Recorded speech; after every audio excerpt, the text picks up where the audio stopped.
Apple's new mixed reality headset, the Vision Pro, is finally official, and Apple is saying that it's the most advanced personal electronics device ever. Now, we've seen mixed reality headsets before, so I think the most important thing to talk about here is how Apple's Vision Pro is different. And it starts off with the design. You have premium materials for the strap, a metal body, along with curved glass on the front instead of the plastic you typically see. The design really reminds me a lot of the AirPods Max, especially with the crown and the button at the top. But really, what makes the Vision Pro stand out is what appears to be a transparent window letting you see through it. Now, to be clear, the Vision Pro isn't actually see-through. It's a screen on the outside that shows you the user's eyes on the inside, since it has cameras that can track your eyes, and when you're wearing it, you can see the outside world through the cameras on the front. This setup not only gives it a super futuristic look like Ready Player One, but it also solves one of the biggest issues headsets have had so far in terms of privacy, since that outer screen effectively lets people around you know whether or not you're looking at them. So if you're looking at them, they'll see your eyes, whereas if you're fully immersed in VR where you can't see anything, your eyes won't show up on that outer screen. So people don't have to question, if you're like just sitting there staring at them.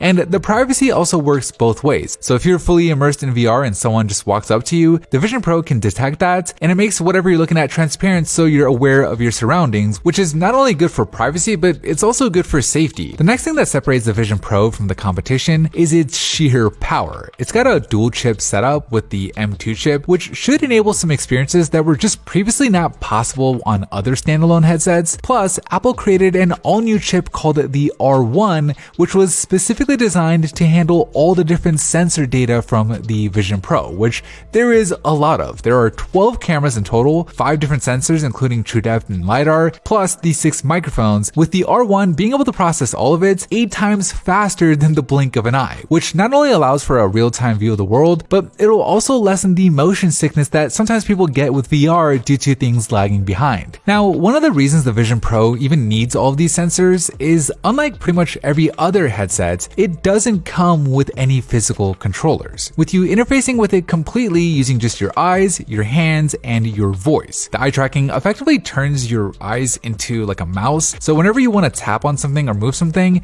you just look at it and then pinch your fingers together to click or scroll. This has the potential to be pretty game-changing, since using your eyes to navigate is a heck of a lot faster than moving a mouse around or even a touchscreen, and because of the advanced sensors, it's still able to recognize your hands when they're resting comfortably on your lap or when you're in the dark. And what's cool is when you look at a text field, you can just start speaking and have it automatically dictate your voice, since it's smart enough to know that if you're looking at a text field, you probably want to type something. Of course, if you want it, you can still use a virtual keyboard or just bring your physical Bluetooth keyboard and mouse, and you can even connect an Xbox and PlayStation controller for games. Okay, so the next big thing that makes the Vision Pro different are the screens, with them being significantly better than any other headset on the market. Apple says there are actually more pixels for each eye on the Vision Pro than on a 4K TV, and with 23 million pixels in total, it's over 3 times as sharp as something like the Quest Pro, meaning that screen door effect that you typically get on other VR headsets where you can make out the individual pixels won't be a factor on the Vision Pro, making the dream of having a huge movie theater experience right in your living room finally a reality. But beyond just content consumption, the sharp screen also opens up the door for using it for work, with the text being crisp enough to effectively expand your desktop to like as many monitors as you would need. And what's cool is, because this is an Apple product, you can bring your MacBook into the fold by just looking at it,